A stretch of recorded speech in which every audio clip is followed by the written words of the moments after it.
Hello everyone and welcome to the channel. So today I want to talk about Carlos Aleña's situation at Barcelona. So first I'd like to speak about the loan rumor that's going on in Barcelona right now. So sports is like a magazine or like a source article, whatever you want to call it, right? They talked about on Sunday that Barca decided not to sell Carlos Aleña. They don't want to sell him, they want to keep him, but the only solution will be to get him on a loan because they do know that Carlos Aleña needs some minutes in order to develop. Which I find that this rumor is true because Barca knows for a fact that for this season specifically, Carlos Aleña is not in the plans, especially since we barely seen him in the season. And we do have a compact midfield because at the moment we have Busquets, De Jong, Arthur Vidal, Rakitic, and Sergio Roberto. Both the club and the player agreed that the best plan is to have Carlos Aleña move forward into another team for the rest of the second half of the season. So he could join teams like Real Betis, Celta Vigo, Getafe, and Granada. But what would be very interesting to see is if Carlos Aleña goes to Atletico Madrid. I think that would be very good for him, and especially if he's going to be coached with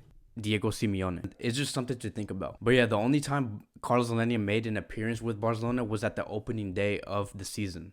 So now I want to talk about where is he going to fit when he comes back? What qualities can he give to Barcelona? So one huge move that Barcelona needs to do is to actually make the departure of Ivan Rakitic happen. And that departure can happen either in January or in the summer, I don't know, as long as it's before the summer of 2020. So if Aleña does leave for a loan for a temporary basis for like 6 months, I do believe that by the time he comes back, Rakitic will be gone by then. So that would have Aleña fill in that void in the midfield, which means that leaves you with Busquets, Arthur, De Jong, Vidal, Aleña, and Sergio Roberto. And now I want to talk about Busquets, who is on a decline, which is normal for every player. But I think by 2020 season, De Jong will be able to take Busquets' spot for like 80% of the time because right now De Jong is thriving in Barcelona.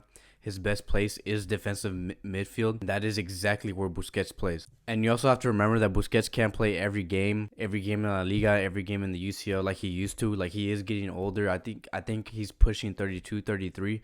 So I think that by 2020, De Jong should be able to take his spot. And so I'm pointing this out because that would mean that would leave that position open where De Jong is playing currently, which means that the midfield will be Aleña, Arthur, and De Jong, with Vidal coming in as a super sub who is a very extremely effective player coming off the bench. So now that we have Aleña basically taking away Busquets' spot, the midfield will be more like, it would add more flair to the midfield, meaning that Aleña will always be looking for those key passes, those killer passes, by trying to convert those to goals. He's more of a risk taker compared to Busquets because Busquets was more of a holding defensive minded player. Aleña even proved in Barca B that he is able to attribute a lot into the attack and provide goals and assists. So having Aleña, De Jong, and Arthur in their midfield is the perfect combination if Barca is looking for flair, high intensity, press, physicality, and ball possession, and most importantly, creative power. So those are just my thoughts on how Barca should approach this. There are many ways Barca could,